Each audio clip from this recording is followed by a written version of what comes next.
Hello and welcome, my name is Alex and you're looking at a pretty disappointing free hit in Gameweek 14. I definitely didn't gain much rank, actually lost a little bit of rank. My original team, and I can show you the comparison of the points, wouldn't have scored much more. My transfer would have been Thiago in for João Pedro, and the free hit, I had this player anyway, and the other differentials, I just decided to be a little bit too smart and was punished for that. I thought that I know better than just not picking Gakpo, and I just picked him in jest and put him on my bench, and hilariously, Liverpool actually beaten West Ham. I didn't see it coming. Obviously, bookies were predicting Liverpool to beat West Ham, but after their shambolic performances in Champions League and in the Premier League, they conceded at least 3 goals in every game. It's like 7 goals in 2 games. I felt like there are goals for West Ham in that game, but it just goes to show you cannot trust a team like West Ham to punish Liverpool at home. And then Gakpo with 14 points is on my bench, and it's just find it hilarious. Doku, another player that most people went with Foden. I just was watching at the position of Foden. In the previous game, he was playing a little bit deeper, but in that particular game, he was playing as a right-wing forward, or at least spent most of the time from that position.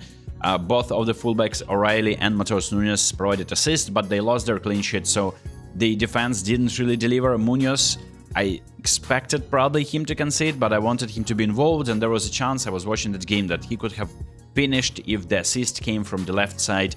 He would be through on goal, 1v1 chance, he could have scored. But they lost the game to Man United, and my transfers involve Man United player, and actually I'm taking a hit. So my rank is 38,000, dropped a little bit, it's like 13% drop, nothing too dramatic for me. I think I can sustain that, and it's just a shame that this free hit could have easily propelled me into top 10k. If that was just such a success as some of the FPL YouTubers that you might be following, they got like 60-70 points, crazy results, that would have been top 10k guaranteed for me, and maybe even better. But we move, and just another lesson, just not to be overly too smart. Captaincy with Haaland, I think it's nice to see that triple captainers a little bit in the mud, given that I used mine and I got a hat-trick from Haaland there. But many people are still have their free hit chip, and they may be using it later, so for that I need to prepare. And I did 2 transfers. And before we move into the transfers, I want to talk about the teams to target. Now that's Solio alongside with Rob T FPL. You can follow him on Twitter. Now he is showing you that Man City, Liverpool, Arsenal and Man United and Newcastle as well a little bit, but I wouldn't be trusting Newcastle just because they're so unpredictable. It feels like they focus on the Champions League more, and the results away from home aren't really that convincing. But you can say the same about Man United. They just lost to Everton, who played with 10 men at home. Now they are facing West Ham, and this is the fixture that I really want to target, and I have no Man United players, in particular midfielders. Getting Mbuma is a little bit too late just because he's leaving for African Cup of Nations. And then we have Bruno Fernandes, Matheus Cunha, who is injured. There are options like, I don't know, some defenders, but I really think that there is the only standout player is Bruno Fernandes, and I feel like I'm gonna be even captaining him, so that's one of my transfers. And another player that I'm kinda regretting not picking up is an Arsenal midfielder. Now I cannot afford Saka without like a massive changes in my team. Like I need to completely butcher my team, take many hits, and it doesn't feel like he may be even getting full 90s. So just because they played a very exhausting and challenging game against Chelsea that they drew a 1-1, and now some of these players can be rested against Brentford at home, and Saka can get limited minutes. Manchester United players, on the other hand, they have no other tournaments. They don't participate in any cups, in any European tournaments, so they be filled in probably their strongest 11 every game, and they can beat West Ham. I expect at least 2 goals there, as it is projected over here. So Bruno Fernandes is a little bit more important for me than Saka or any other Arsenal midfielder. But I also am eyeing Gakpo. I used to have him in my fantasy. I just needed him when Liverpool performances have dropped. And then for Man City, you can see they are projected like the strong leaders for projected goals in every of the game weeks up until game week 18. So once we get 5 additional transfers, and I'm gonna be making transfers every game week, like this game week I'm making a transfer, game week 14 I'm making a transfer, so that I am getting all 5 transfers, not like burning one, you know what I'm talking about, because you're gonna be topped up, and it's better to be topped up when you like made some changes. Maybe I'll be even in a position where I'll make a goalkeeper transfer, but now I'm taking a -4 hit. And it's not for attacker from Man City, because I don't think that they're that reliable, and it just goals come from all different areas, and I just punted for Doku. You've seen what happened. I'm going for a defender, and defensively, Newcastle look interesting. Now, obviously, Arsenal have lost Saliba now. They also have lost Gabriel for a few months. It's not known whether Saliba is going to be playing Gameweek 14. But for Man City defenders, I just don't really trust Man City defense in general. Nico Riley could be an interesting punt, but I don't trust Liverpool defense either. Malik Thiaw just scored 2 goals. Now, it probably could feel like it's a knee-jerk decision, but I did exactly these 2 transfers. So for Malik Thiaw, this is a selection of his stats from the last 6 game weeks. You can see that he played all games, played all 90. He's not getting defensive contribution points that often, that's the downside. But he has that aerial threat, and on corners, feels like they have fantastic routine. He scored 2 goals last game week, and for Bruno Fernandes, he assisted twice. And it feels like, even though he plays deeper, and this is something that is just a little bit unfortunate, there is the game against Crystal Palace. You can see on the chalkboard, these are the positions from where Bruno Fernandes was passing the ball. Like, obviously, he's on corners. He took 1 free kick, and in fact, he actually scored it, but it didn't count. So he is playing definitely deep, but even there, from the position of central midfielder, he still assisted twice, and that's a lot of points in terms of FPL. So I just feel like he was also on penalties. It's been a while since he got one, so I think he's due. His hit map over the last 6 game weeks looks not that bad. Like, mostly he's spending a lot of time in attack. Obviously, he's spending some time on the on their part of the pitch, on the on his team part of the pitch. I feel like it's just, in general, I need some representation from Man United because they have a very nice run as well in terms of attacking. So we can refer to Rob T FPL stats over here.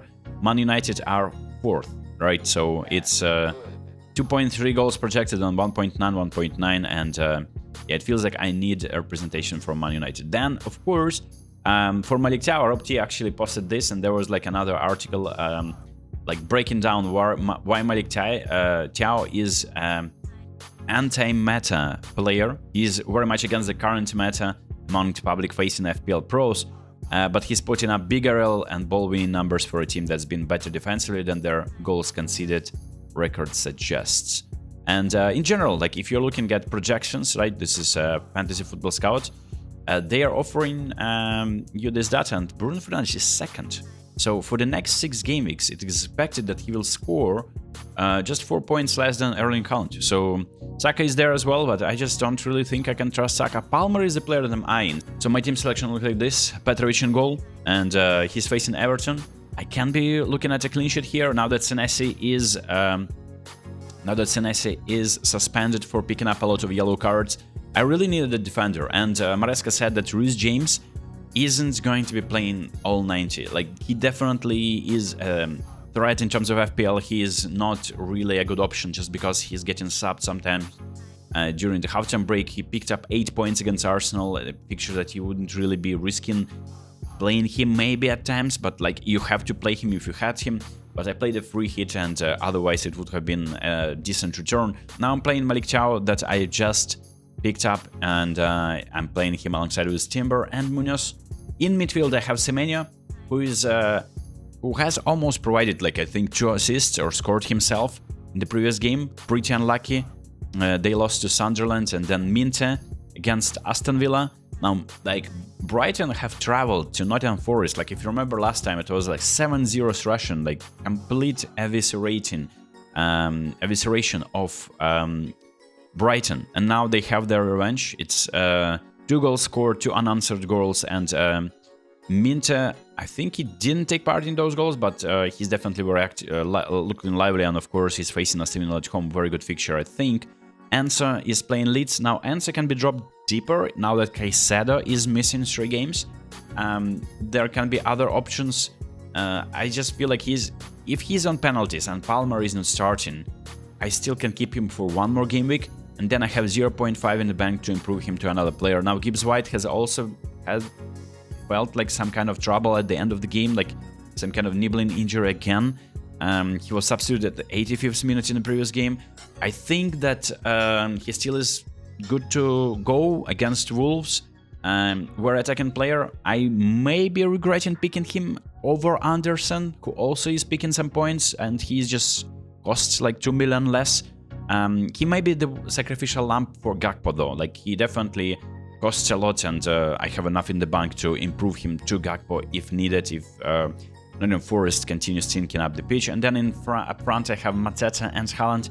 Haaland is not my captain. My captain is Bruno Fernandes. In my opinion, home fixture over away fixture, and the midfielder who, if scoring or getting an assist, can pick up some bonus points as well, and there is a clean sheet point. I think it's a toss of a coin. If I had Saka, I wouldn't be captaining him, but if I have now a reliable pick, probably a guaranteed starter at any point, unless he's injured or like picks up an illness or something. I think I'm gonna be going with Bruno Fernandes captain, and then I'm forced to bench João Pedro, which was a result of my transfers. Obviously, I took a -4 hit, the first hit of the season. I feel like that can backfire, but if Gibbs White is actually injured, now João Pedro is entering the team and it still looks decent. And as you can see, I'm slightly offloading expensive players from my team, trying to save some value. And the next transfer, I already am booking that. It's going to be probably João Pedro to Thiago, now that he is playing that game away at Arsenal. Don't expect him to score a lot of goals, but his fixtures after that are pretty decent, and I'm gonna be playing something like 3-4-3 almost all the time. So that has been the video. I hope you enjoyed this one. Let me know how many points did you score this game week. Wish you good luck for the next game week.